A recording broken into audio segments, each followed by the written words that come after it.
Praise the lord. దేవుని నామానికి మహిమ కలుగునుగాక. ఈరోజు దేవుని వాగ్దానము, మీకు క్షేమమగునుగాక, భయపడకుడి. ఆదికాండము 43వ అధ్యాయం 23వ వచనము. ఈ ఉదయకాలంలో మహోన్నతుడైన దేవుడే మనతో మాట్లాడుతున్నాడు. దేవుడు మనకు క్షేమమును దయచేస్తున్నాడు. భయపడవద్దు అని అంటున్నాడు. ఆయన మనకు కొండ, కోట, దుర్గము వలె పగలు మేఘస్తంభముగా, రాత్రి అగ్నిస్తంభముగా ప్రతి సమయమున ఆయన మనకు తోడుగా ఉన్నాడు. ఆయన ఉన్నాడనే ధైర్యమే మనకు క్షేమాన్నిస్తుంది. దావీదు అంటున్నాడు, నేను బ్రతికినంత కాలం ఆయన కృపాక్షేమములే నా వెంట వస్తాయని.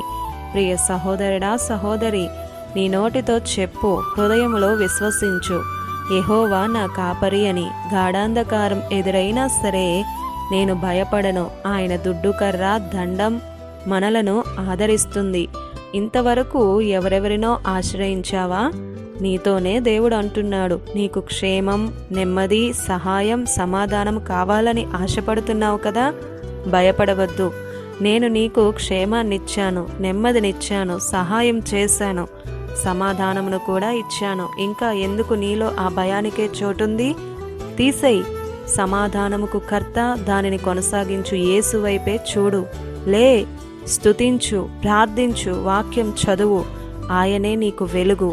యోసేపు యొక్క అన్నలు భయపడుతున్నారు. మీరు భయపడవద్దు, మీకు క్షేమం కలుగుతుంది అని యోసేపు అంటున్నాడు. మీ శత్రువులకు కూడా మీరు భయపడవద్దు, మీకు క్షేమం కలుగుతుందని చెప్పండి. ఇదే యేసయ్య ప్రేమ.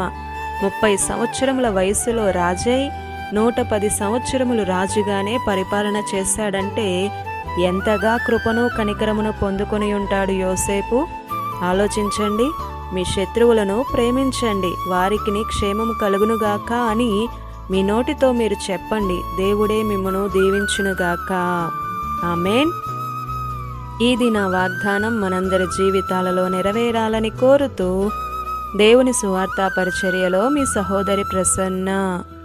God bless you. ఆమేన్.